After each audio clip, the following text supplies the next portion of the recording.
بسم اللہ الرحمن الرحیم۔ السلام علیکم ناظرین، واقعہ کربلا ایک ایسی داستان ہے جو کئی صدیوں سے اہل اسلام کی آنکھیں نم کیے ہوئے ہے۔ تاریخ واقعہ کربلا بیان کرتے ہوئے زاروں قطار رو پڑتی ہے۔ امام علی مقام امام حسین علیہ السلام نے اللہ رب العزت کے حضور 72 سر پیش کیے اور اسلام کی سربلندی کی خاطر دشمنان اسلام کے آگے ڈٹ گئے اور یزید ابن معاویہ لعین کی بیعت کرنے سے انکار کیا۔ ناظرین، رسول اللہ صلی اللہ علیہ وآلہ وسلم کے خاندان پر یزید ابن معاویہ لعین کی فوج نے ظلم کے پہاڑ توڑے اور رسول اللہ صلی اللہ علیہ وآلہ وسلم کی آل کو شہید کیا۔ ناظرین، خالق کائنات نے بروز قیامت ان لعینوں کے لیے اذیت ناک ٹھکانہ جہنم میں تیار کر رکھا ہے، مگر یہ کیسے ممکن ہے کہ وہ اس دنیا میں ان لعینوں کو نشان عبرت نہ بناتا؟ ناظرین، کربلا کے شہیدوں کا بدلہ کس نے اور کیسے لیا؟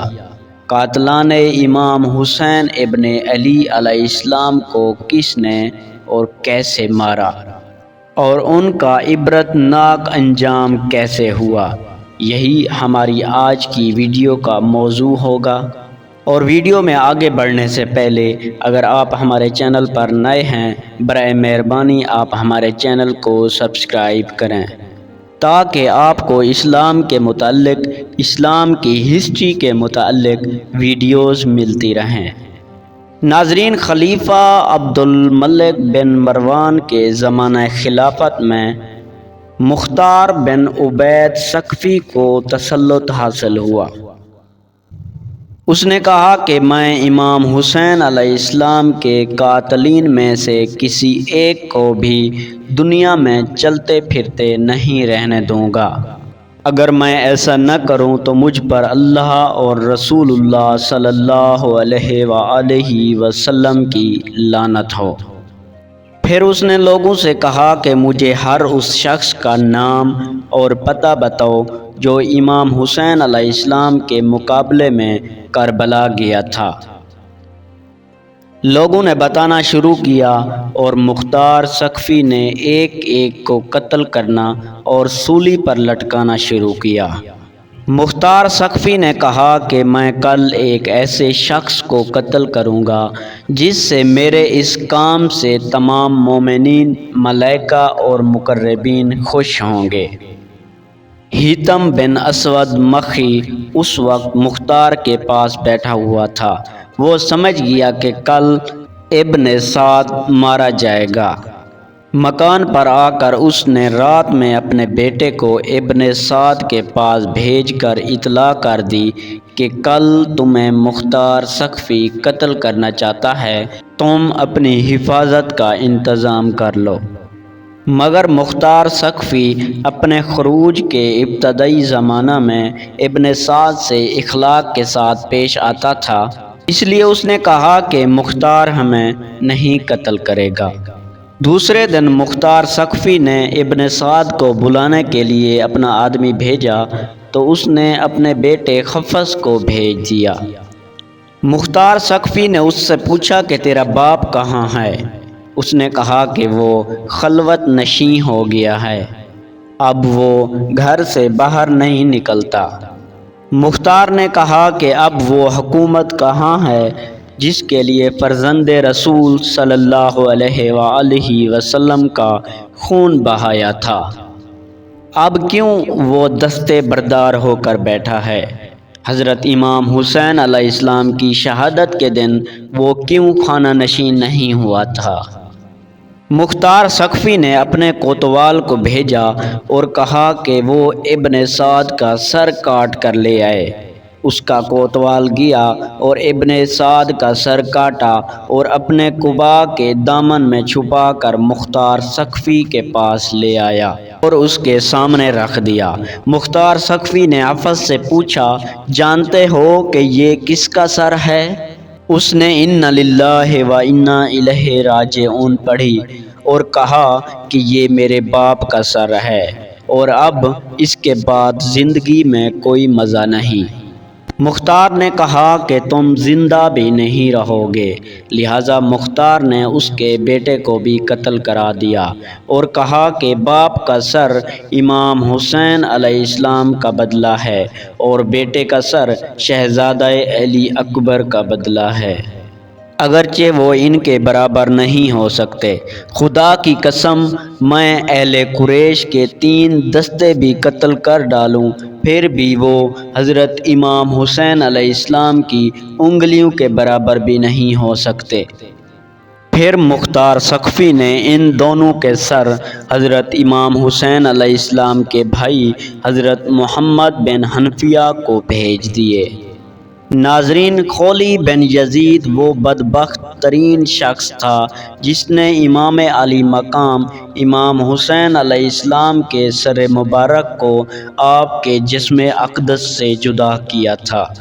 مختار ثقفی نے اپنے کوتوال ابو عمرہ کو چند سپاہیوں کے ساتھ اس کی گرفتاری کے لیے بھیجا، لہٰذا سپاہیوں نے آ کر خولی کے گھر کو گھیر لیا اور وہ بدبخت ڈر کی وجہ سے اپنے گھر کے اندر ایک کوٹھڑی میں چھپ گیا اور بیوی سے کہہ دیا کہ تم لا علمی ظاہر کر دینا۔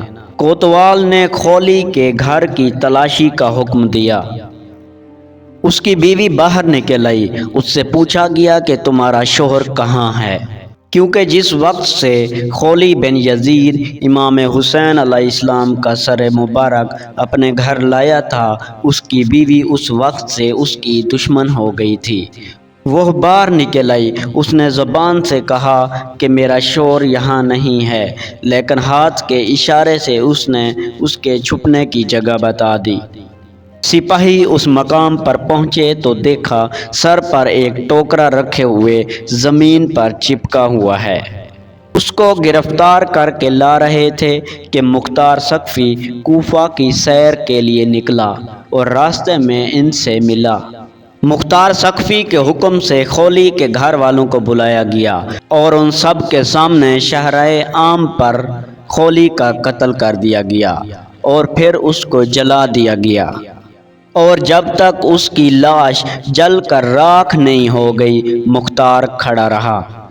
ناظرین، تاریخ طبری کے مطابق مسلم بن عبداللہ ضیابی کا بیان ہے کہ حضرت امام حسین علیہ السلام کے مقابلے میں کربلا جانے والوں کو جب مختار ثقفی پکڑ پکڑ کر قتل کرنے لگا تو ہم اور شمر ذیل جوشن تیز رفتار گھوڑوں پر بیٹھ کر کوفہ سے باہر نکلے، لیکن مختار ثقفی کے غلام ضربی نے ہمیں دیکھ لیا اور ہمارا پیچھا کیا۔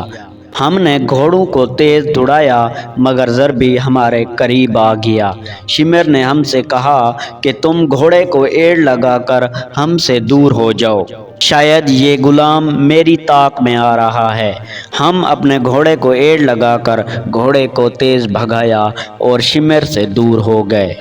انہوں نے شمر پر حملہ کر دیا۔ شمر نے اپنے بچاؤ کے لیے گھوڑے کو ادھر ادھر کرتا رہا اور جب ضربی نے اپنے ساتھیوں سے دور ہو کر شمر پر وار کیا تو شمر نے ایک ہی وار میں ضربی کی کمر توڑ دی۔ جب ضربی مختار ثقفی کے پاس لایا گیا اور اس کو واقعہ بتایا گیا تو اس نے کہا کہ اگر ضربی مجھ سے مشورہ کرتا تو میں کبھی اس کو شمر پر حملہ کرنے کے لیے نہ بھیجتا۔ ضربی کو قتل کرنے کے بعد شمر کلتانیہ گاؤں میں پہنچا جو دریا کے کنارے واقع تھا۔ اس نے گاؤں کے ایک کسان کو بلا کر مارا پیٹا اور اس کو مجبور کیا کہ میرا یہ خط موسیٰ بن زبیر کے پاس پہنچاؤ۔ چنانچہ وہ کسان اس کا خط لے کر روانہ ہوا۔ راستے میں ایک بڑا گاؤں تھا، وہاں مختار ثقفی کا کوتوال ابو عمرہ جنگی چوکی قائم کرنے کے لیے اپنے ساتھیوں کے ساتھ آیا ہوا تھا۔ یہ کسان اس گاؤں کے ایک کسان کو بلا کر شمر نے جو اس کے ساتھ زیادتی کی تھی اس کو بتا رہا تھا۔ ایک سپاہی ان کے پاس سے گزرا اور ان کی باتیں سنی اور اس کا خط اور اس کا پتہ دیکھا اور پوچھا کہ شمر کہاں ہے۔ اس کسان نے شمر کا پتہ بتا دیا۔ معلوم ہوا کہ شمر ہم سے 15 کلومیٹر کے فاصلے پر ہے۔ چنانچہ ابو عمرہ اپنے سپاہیوں کو ساتھ لے کر شمر کی طرف چل پڑا۔ مسلم بن عبداللہ کا بیان ہے کہ میں اس رات شمر کے ہمراہ تھا۔ میں نے اس کو مشورہ دیا کہ ہم بہتر ہے کہ اس جگہ سے روانہ ہو جائیں۔ اس نے کہا کہ ہم یہاں سے 3 دن سے پہلے نہیں جائیں گے۔ ہم جہاں پر تھے وہاں پر ریچھ بہت زیادہ تھے، چنانچہ رات بہت زیادہ ہو گئی تھی۔ سب سو گئے مگر مجھے نیند نہیں آئی۔ اچانک مجھے گھوڑوں کے ٹاپوں کی آواز سنائی دی۔ میں نے سمجھا کہ شاید ریچھ ہوں گے، مگر جب گھوڑوں کے ٹاپوں کی آواز زیادہ ہو گئی تو میں اٹھ گیا اور اپنی آنکھوں کو ملنے لگا اور کہا کہ یہ ریچھوں کی آواز نہیں ہو سکتی۔ اتنے میں وہ پہنچ گئے اور تکبیر کہی اور ہماری جھونپڑیوں کو گھیرے میں لے لیا۔ ہم اپنے گھوڑوں کو چھوڑ کر پیدل ہی بھاگ پڑے اور پھر وہ لوگ شمر پر ٹوٹ پڑے اور اس کو قتل کر دیا۔ سر کو تن سے جدا کر کے لاش کو کتوں کے آگے پھینک دیا۔ ناظرین، صاحب تاریخ طبری لکھتے ہیں کہ عبداللہ بن دیاس جس نے محمد بن عمار بن یاسر کو قتل کیا تھا، اس نے امام حسین علیہ السلام کے قاتلین میں سے مختار ثقفی کو چند نام بتا دیے۔ مختار ثقفی نے اپنے سرداروں میں سے ایک سردار مالک بن عمرہ نہدی کو چند سپاہیوں کے ساتھ ان کی گرفتاری کے لیے بھیجا۔ اس نے جا کر ان سب کو گرفتار کر لیا اور عشاء کے وقت ان سب کو لے کر مختار کے پاس پہنچا۔ مختار نے ان لوگوں سے کہا، اے اللہ اور اس کے رسول اور اس کی آل کے دشمنوں، حسین ابن علی کہاں ہیں؟ مجھے حسین ابن علی کی زیارت کرنی ہے، جس پر نماز میں تم لوگوں کو درود بھیجنے کا حکم دیا گیا تھا، تم لوگوں نے اس کو قتل کر دیا۔ انہوں نے کہا کہ اللہ آپ پر رحم کرے، ہم لوگوں کو امام حسین علیہ السلام کے مقابلے میں زبردستی بھیجا گیا تھا، ہم جانے کے لیے راضی نہیں تھے، آپ ہم پر احسان کریں اور ہمیں چھوڑ دیں۔ مختار ثقفی نے کہا کہ تمہیں نواسے رسول صلی اللہ علیہ وآلہ وسلم پر ظلم کرتے ہوئے رحم نہیں آیا۔ تم لوگوں نے انہیں اور ان کے بچوں کو پانی نہیں پینے دیا، ان سب کو پیاسا رکھا، اور آج ہم سے احسان طلب کرتے ہو۔ لہٰذا مختار ثقفی نے ان تمام لوگوں کو تڑپا تڑپا کر قتل کر دیا۔ ناظرین، حکیم ایک ایسا شخص تھا جس کا نام حکیم بن طفیل طائی تھا، جس نے کربلا میں حضرت عباس علمدار کے لباس و اسلحہ پر قبضہ کیا تھا اور امام حسین علیہ السلام کو تیر مارا تھا۔ مختار ثقفی نے عبداللہ ابن کامل کو چند سپاہیوں کے ساتھ اس کی گرفتاری کے لیے بھیجا۔ جب وہ لوگ مختار ثقفی کے پاس اس کو پکڑ کر لے کر آ رہے تھے تو اس کے گھر والے عدی بن حاتم یعنی حاتم طائی کے بیٹے کے پاس گئے اور کہا کہ تم مختار سے سفارش کرو اور کہو کہ وہ اس کو چھوڑ دے۔ عدی مختار ثقفی کے پاس پہنچا اور سفارش کرنے لگا۔ مختار ثقفی عدی سے عزت سے پیش آیا اور اس کو اپنے پاس بٹھایا۔ چنانچہ عدی نے اپنی غرض بیان کی اور کہا کہ اس کو چھوڑ دیں، تو مختار ثقفی نے کہا کہ اے عدی ابن حاتم، کیا تم امام حسین علیہ السلام کے قاتلین کی بھی سفارش کرتے ہو؟ عدی نے کہا کہ حکیم پر جھوٹا الزام ہے۔ مختار ثقفی نے کہا کہ اچھا، ہم اس کو چھوڑ دیں گے۔ راستے میں اس کے ساتھیوں کو معلوم ہوا کہ عدی مختار ثقفی کے پاس سفارش لے کر گیا ہے۔ ان کو لگا کہ اگر مختار سقفی نے عدی کی سفارش قبول کر لی تو وہ حکیم کو چھوڑ دے گا، اسی لیے انہوں نے راستے میں ہی حکیم کو قتل کر دیا۔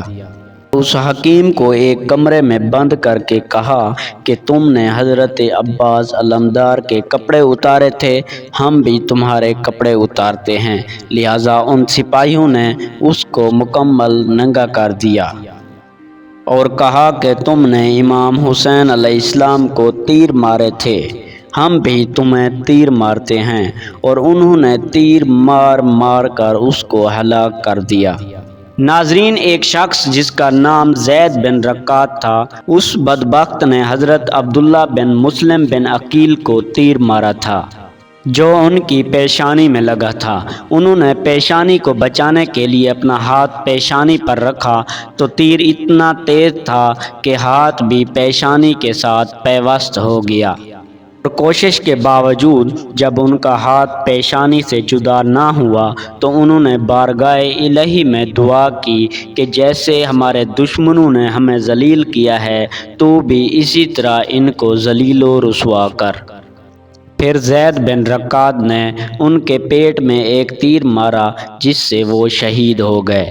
ابن رکات کہا کرتا تھا، جو تیر میں نے عبداللہ بن مسلم بن عقیل کے پیٹ میں مارا تھا وہ تو میں نے آسانی سے نکال لیا، مگر جو تیر پیشانی میں لگا تھا وہ کوشش کے باوجود بھی میں نہیں نکال سکا۔ مختار سقفی نے ابن کامل کو اس کی گرفتاری کے لیے بھیجا۔ جب ابن کامل اپنے ساتھیوں سمیت اس کی گرفتاری کے لیے وہاں پہنچا تو وہ بھی ایک بہادر شخص تھا۔ اس نے ابن کامل پر حملہ کر دیا۔ ابن کامل نے اپنے ساتھیوں سے کہا کہ اس کو تلوار اور نیزوں سے مت مارو بلکہ اسے تیر اور پتھر سے مارو۔ سپاہیوں نے اس کو اتنے تیر اور پتھر مارے کہ اس کو زخموں سے چور چور کر دیا۔ ابن کامل نے کہا کہ دیکھو، اگر اس کی جان باقی ہے تو اس کو باہر لاؤ۔ چنانچہ جان باقی تھی، اس کو پکڑ کر باہر لایا گیا۔ ابن کامل نے آگ منگوا کر اس کو زندہ جلا دیا۔ ناظرین، عبید اللہ ابن زیاد وہ نام نہاد شخص تھا جو یزید کی طرف سے کوفہ کا گورنر مقرر کیا گیا تھا۔ اسی بدبخت کے حکم پر امام حسین علیہ السلام اور آپ کی آل کو تمام تکلیفیں پہنچائی گئیں۔ یہی ابن زیاد موصل میں 30,000 فوج لے کر اترا۔ مختار سقفی نے ابراہیم بن مالک اشتر کو اس کے مقابلے میں فوج لے کر بھیجا۔ موصل سے 25 کلومیٹر کے فاصلے پر دریائے فرات کے کنارے پر ان دونوں لشکروں کے درمیان جنگ ہوئی اور صبح سے شام تک ایک خوفناک جنگ جاری رہی۔ سورج ڈوبنے والا تھا، لہٰذا ابن زیاد کی فوج کو شکست ہوئی اور اس کے ہمراہی بھاگے۔ ابراہیم نے حکم دیا کہ فوج میں سے جو بھی ہاتھ لگے اس کو زندہ نہ چھوڑا جائے۔ اسی ہنگامے میں ابن زیاد بھی محرم کی 10ویں تاریخ کو سن 67 ہجری کو ہلاک کیا گیا۔ اس کا سر کاٹ کر ابراہیم کے پاس بھیجا گیا۔ ابراہیم نے اس کا سر مختار کے پاس کوفہ بھجوایا۔ مختار سقفی نے کوفہ والوں کو بلایا اور اس مغرور کا سر اسی جگہ پر رکھا جہاں پر اس مغرور شخص نے حضرت امام حسین علیہ السلام کا سر رکھوایا تھا۔ مختار نے کوفہ والوں کو مخاطب کر کے کہا، اے کوفہ والو، دیکھ لو، امام حسین علیہ السلام کے خون ناحق نے ابن زیاد کو نہ چھوڑا۔ آج اس نامراد کا سر اس ذلت و رسوائی کے ساتھ یہاں رکھا ہوا ہے۔ 6 سال ہوئے ہیں، وہی تاریخ ہے، وہی جگہ ہے۔ خداوند عالم نے اس فرعون کو ذلت و رسوائی کے ساتھ ہلاک کیا ہے، اور اسی دارالامارات میں اس بے دین کے قتل اور ہلاکت پر جشن منایا جا رہا ہے۔ ناظرین، قاتلان امام حسین علیہ السلام پر طرح طرح کے عذاب آئے۔ جو لوگ امام حسین علیہ السلام کے مقابلے میں کربلا گئے ان میں سے تقریباً 6,000 بندوں کو مختار سقفی نے موت کے گھاٹ اتار دیا۔ اور دوسرے لوگ طرح طرح کے عذاب میں مبتلا ہوئے۔ علماء کرام فرماتے ہیں کہ ان میں سے کوئی شخص ایسا نہ تھا جو آخرت کے عذاب سے پہلے دنیا کے عذاب سے نہ گزرا ہو۔ ناظرین، اسی امید کے ساتھ اجازت دیجیے کہ آپ کو ہماری یہ ویڈیو پسند آئی ہوگی۔